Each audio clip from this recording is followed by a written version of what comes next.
Welcome to Kim's Crafting Corner. I'm Kim Thompson-Pinder, your host and head of RTI Crafts. Today, I'm going to be sharing with you the basic tools and accessories that you need to use with your Cricut and Silhouette machine. So why don't you come join me in my craft room?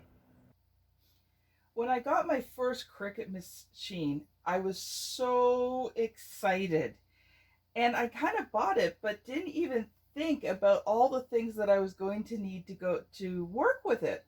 So when I first got it, it was a little bit difficult because I had a machine, but I didn't have a lot of things that I could make and the tools that I needed to make it with. So today I'm going to go through some of the basic tools and accessories that are great to have when you're starting out on your first Cricut adventure. Now, the first thing that I recommend is blades. You will go through your blades relatively quickly, depending on the materials that you're cutting. Now, if you're just cutting vinyl, your blade will last you a while. Again, it depends on how much you're using it. When I first started, I was using it all the time. I was down playing on my machine a couple of hours a day. So I started going through blades pretty quickly. And I learned to stock up. And you don't always need the most expensive Cricut brand blades. These blades here are generic blades for your Cricut machine, and they are available on my website. So make sure you check the link below the video so that you can get these in bulk. And I keep the prices really low so that you can enjoy using your machine and not have to worry about going through blades. So we got the three types here. The red ones are your regular blades, your yellow are your fine tip blades, and your blue are your deep cutting blades. And you can get these in bulk on my website. Now, the other thing that you're really going to need is weeding tools. And so I've got here some of my favorites, but to be honest, my favorite one is a pair of tweezers. Now, you can get the ones from Cricut and you can get the ones, that kind of look like this, have the point on the end. But I have found that the tweezers have been my best friend. So you want a fine pair nose of tweezers. Now, I got this kit and I now sell them on my website as well. But you can use any type of fine nose tweezer. I found them to be the best. But again, sometimes these pokey things work really good as well. Sometimes a pointed pair of tweezers works well to get into really fine places. Every once in a while, I find I need to just kind of either hold the vinyl down or I need to kind of poke and prod a little bit. So I found this tool to be really effective. And I have to admit, I haven't used this one very much, but I'm sure there will come a time when I need it. Always a small pair of scissors for cutting your vinyl is appropriate, or paper. Every once in a while, it won't cut quite properly, and you might just need to make a little snip.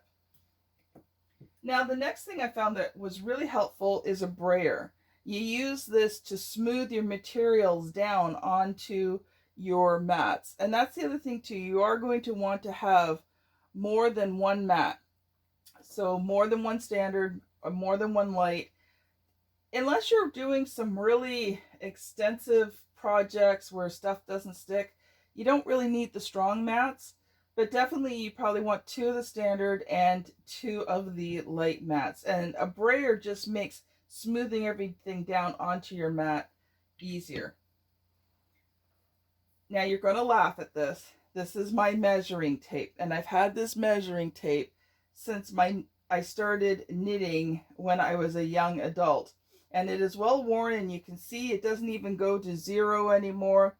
So I've just gotten used to using it, and I measure everything starting at 1. But this is my favorite measuring tape, and you will find that having a measure tape just makes life a lot easier when you're trying to work on your projects. I also have a straight ruler as well, and I like to use this. Sometimes you just need something really quick, but I also like doing this when I'm working with cardstock, and particularly when I'm making my cards, because it's great to help fold your cards over with. So I found this ruler to be quite useful as well. Now, when you're getting into certain types of projects, you're going to want different types of glues and tapes. So a glue gun is always helpful. Painter's tape. I cannot tell you how many times I have used this because it's non-permanent. It doesn't, it doesn't leave a residue when you have to tape things. Sometimes you just have to tape something down, but you don't want it to leave a mark. And so, this green tape, the other thing I found, it's just really great for doing my craft rolls. So you'll see my craft rolls here, and I re-roll them so they fit nicely over these. And just a little piece of green painter's tape, and I mark on it what type and what brand of vinyl it is. Helps me keep everything organized. Now, if you're working with any type of heat, so like a press, either for shirts, mugs, hats, whatever, you're going to want this specialized tape. It's heat transfer tape, and it's heat resistant, so it will, you can, use it up to 400 degrees Fahrenheit, something like that. This comes in really handy when you're trying to put things on a design that's going to be heat pressed. If you use regular tape, that tape could burn to your materials. This tape will not. 3D dots. These are great if you're doing any type of 3D work, or like a shadow box over there. These are great for putting in layers, and they come in different sizes. These ones are about 1/3 of an inch, and I found them really useful. You can also, they're sometimes hard to get off, but you can also break pieces off if you need to. This is very thin double-sided tape. I found this has been really effective, especially working with cardstock as well. Now, I know this may sound weird, but a pen and paper and a notebook, every once in a while, you just want to remember stuff. So it's great to have your own crafting notebook that you can decorate any way you want. And I will be doing a video on that. So if you're in Kim's Crafting Corner library, which is a free subscription. So if you want to take advantage of Kim's Crafting Corner library, where each week I upload a free SVG, training videos, how-to videos. It's free. Just click the link down below. Transfer tape. You are going to go through a lot of transfer tape. So I suggest that you buy a bigger package. Don't buy the 12 by 12 sheets.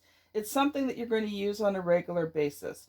Buy several feet, 5 feet or 10 feet, or even bigger if you're really into your crafting. And again, this is available on my website, and the link is below.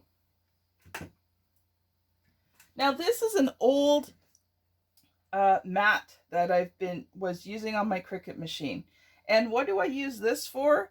It is really great when you have to just manually cut paper. So instead of buying an expensive self-healing cutting board, use one of your old mats. They're perfect for, if you just need a quick measurement to cut something out. I find it works great. And, I've already spent the money, used it up as a mat. Now it's done, and now I can reuse it for something else. And the last three items. Isopropyl alcohol, or rubbing alcohol. I find it's really great for cleaning things. So, if something kind of gets marred or scratched or whatever, alcohol many times can take it off. If you're dealing with something sticky, again, Goo Gone, if it's really sticky, Goo Gone's always the best. But then you have to clean the Goo Gone off. So the alcohol cleans the Goo Gone off. Baby wipes are great for cleaning your mats with. And your mats will need to be cleaned from time to time. And when they stop getting sticky, you can also use them as well to help gain some of the stickiness back. Paper towel. It's not on the table here, but paper towel, I always have 1 or 2 rolls down here. I use it on a regular basis for myriads of things, and it's just so handy to have it with me, as opposed to having to walk back up into my kitchen, which is upstairs, to grab some paper towel. I just keep a couple of rolls. And one thing that I forgot in talking about some of the adhesive things is this here. It is a white glue pen that has a very fine tip on it. I have used this in so many projects and in so many little places, especially when I'm doing work with cardstock. It doesn't, you squeeze it, but it doesn't come out in big gobs, so you can kind of really control it. I love using this sometimes with cards, especially if even this, which is really, really thin, is too wide. I love doing this because I can just put little dabs, dots of glue wherever I want. So if you need to glue in fine places, this has been a great tool. Again, it's available on my website. So I hope that you've enjoyed this video. If you haven't already, don't forget to get your free subscription to my Kim's Crafting Corner library, where each week you're going to receive a free SVG. And over the course of the month, there will be how-to videos, training videos, and I will demonstrate different craft projects for you. So this has been Kim Thompson Pinder. Thanks so much for watching, and we will see you on the next video. Have a great day.